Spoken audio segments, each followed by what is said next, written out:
Hello guys, welcome back to my channel blogger Pallabi Das.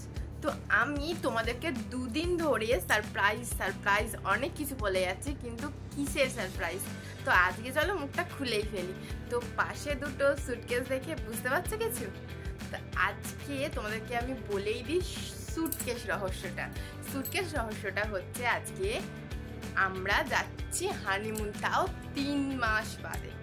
জানি না এটা কারোর সাথে হয়েছে কি হয়নি, সেটা আমার সাথে হচ্ছে। তো যাচ্ছি 3 মাস বাদে। তো চলো তোমাদেরকে 3 মাস বাদে কোথায় যাচ্ছি সেটাও জানাই। তো সেটা হলো কাশ্মীর। তো কে কে গেছো সেটা আগে কমেন্ট করে আমাকে জানাও, আর কিভাবে যেতে হয়, কি করতে হয় আমাকে পুরোটা জানাও, কি কি ড্রেস নিতে হয়। যদিও আমি ব্যাগে পুরে নিয়েছি মোটামুটি যা নেওয়ার। তো আর যদি বাদ বাকি কিছু থেকে থাকে তোমরা আমাকে ঝটপট কমেন্ট করে জানাও, কারণ আমি কালকেই বেরোচ্ছি। তো তোমরা যারা যারা জানো তারা আমাকে জানাও। আর এখন আমার হাতে অনেক কাজ, তার জন্য তোমাদের সাথে এত কথা বলতে পারছি না, কিন্তু যতটুকু জানো তোমাদেরকে জানিয়ে দিলাম। তো চলো বেরিয়ে পড়ি, কোথায় যাচ্ছি কি করছি সবটা দেখাচ্ছি। চলো টাটা। তো চলো, বললাম অনেক কাজ আছে, তার মধ্যে প্রথম কাজ হচ্ছে প্রথমে যাব হচ্ছে পার্লার। চলো প্রথমে গিয়ে পার্লারে যাই আর গিয়ে আইব্রোটা করিয়ে নিই। তারপরে করাবো হচ্ছে চেঞ্জ। একটা প্যান্ট কালকে কিনেছিলাম, তো সেখানে তো ছোট হয়েছে আমার, তো যার জন্য চলো চেঞ্জ করাবো, করিয়ে তাহলে পার্লারে যাই। প্রথমে গিয়ে দেখি আদৌ পার্লার খোলা আছে কি বন্ধ আছে। চলো, থ্যাংক গড পার্লার খোলা আছে। তো চলো ভিতরে যাই। তো গিয়ে দেখছি একজনেরই মাত্র আছে, পার্লার পুরো ফাঁকা। এই পার্লারটা ফাঁকা মোটামুটি পাওয়াই যায় না। আর আমি যে মার্কেটিং করতে যাচ্ছি ফের এই আসবো কখন তার কোনো ঠিক নেই। প্রায় হয়তো এই পার্লার বলো অন্য পার্লার বলো 8টার পরে আর খোলা থাকে না। ওই জন্যই আমি তাড়াতাড়ি আগে নিজের কাজটা সেরে নিলাম, পার্লারের কাজটা কিছুই না, আইব্রো ফোরহেড আর আপার লিপটা করে নিয়েছি। তো চলো এখন যাব হচ্ছে গড়িয়াহাটে আবারও, যে সিটি স্টাইলে যাব হচ্ছে। ওটা হচ্ছে সিটি স্টাইল দিয়ে নিয়েছিলাম হচ্ছে পাপার জামা, তো পাপার জামাটা চেঞ্জ করব। আর তারপরে যাব আমার প্যান্টটা চেঞ্জ করতে, সেটা আবার অন্য জায়গা থেকে নিয়েছিলাম। তো সিটি স্টাইলের এখানে দেখো ঢুকে গেছি, আর গিয়ে তো এক্সচেঞ্জের এখানে দেখি টাইমিংটা কি আছে।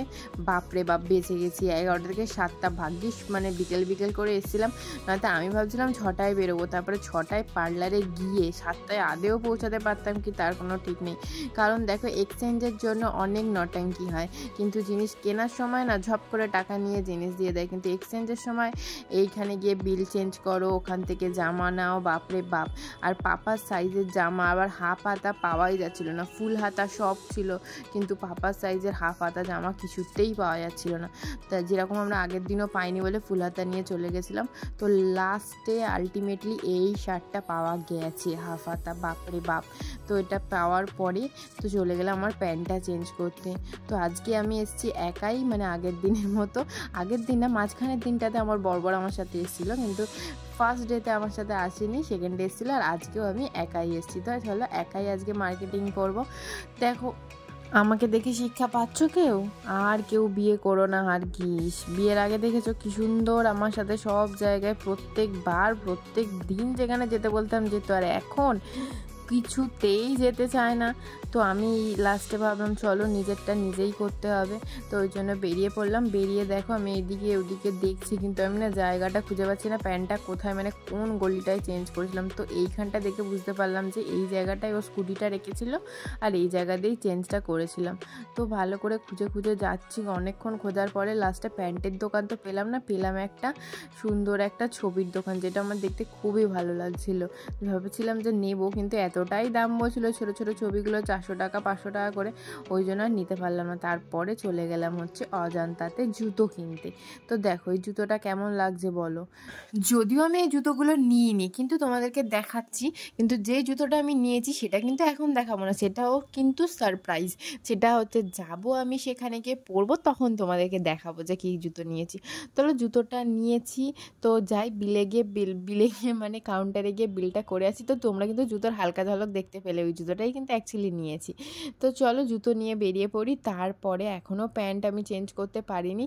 তো চলো দেখি প্যান্ট চেঞ্জ করার জায়গাটা আমি আদেও খুঁজে পাই কি না পাই না, আর আদেও আমাকে চেঞ্জ করে দেবে কি দেবে না তারও কোনো ঠিক নেই।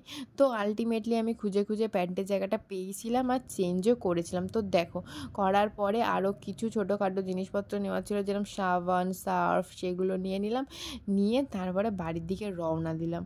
তো চলো দেখি বাড়িতে গিয়ে তোমাদেরকে কিন্তু কিছু একটা না একটা বিশেষ দরকারি জিনিস দেখাবো, সেই জন্যেই আমি একেবারে এত ঘেমে নিয়ে যাচ্ছি। চলো মানে বিশেষ দরকারি বলতে কি, যারা হয়তো জানো না ব্যাপারটা তাদেরকেই জানাতে চাই, আর আমিও অ্যাকচুয়ালি এটা প্রথম জানলাম, যাই জন্য ভাবলাম তোমাদেরকেও জানাই।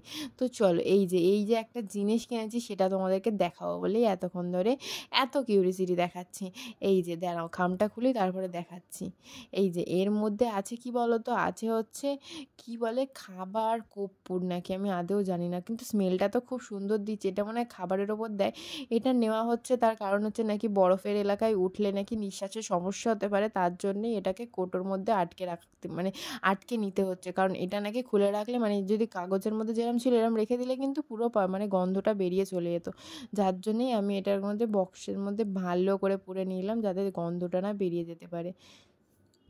তারপরে আরও কিছু খুচখাচ জিনিস নিয়েছিলাম, সেগুলো চলো তোমাদেরকে দেখাই। তার মধ্যে হচ্ছে ছিল সার্ফ, সাবান, যেগুলো তো তোমাদেরকে বললামই। এই যে দেখো প্যাকেটের মধ্যে নিয়েছি 10 টাকার একটা সার্ফ, যদি কখনও কোনো কিছু নোংরা হয়ে যায় তার জন্য লাগে। একটা নিয়ে নিয়েছি ডাভ সাবান, আর নিয়ে নিয়েছি হচ্ছে ভেসলিন, যেটার কারণ হচ্ছে আমার ঠোঁট তো প্রচণ্ড ফাটে, তার কারণ হচ্ছে আমার প্রচণ্ড ড্রাই স্কিন, যার জন্য। আর নিয়ে নিয়েছিলাম হচ্ছে এই যেটা ছোট্ট দুল, দেখো কত সুন্দর দেখতে না। তো এই সবের মধ্যেই আজকের ব্লগটা এখানেই শেষ করলাম। ভালো লাগলে প্লিজ লাইক, শেয়ার, সাবস্ক্রাইব করে দিও। চলো টাটা, বাই বাই।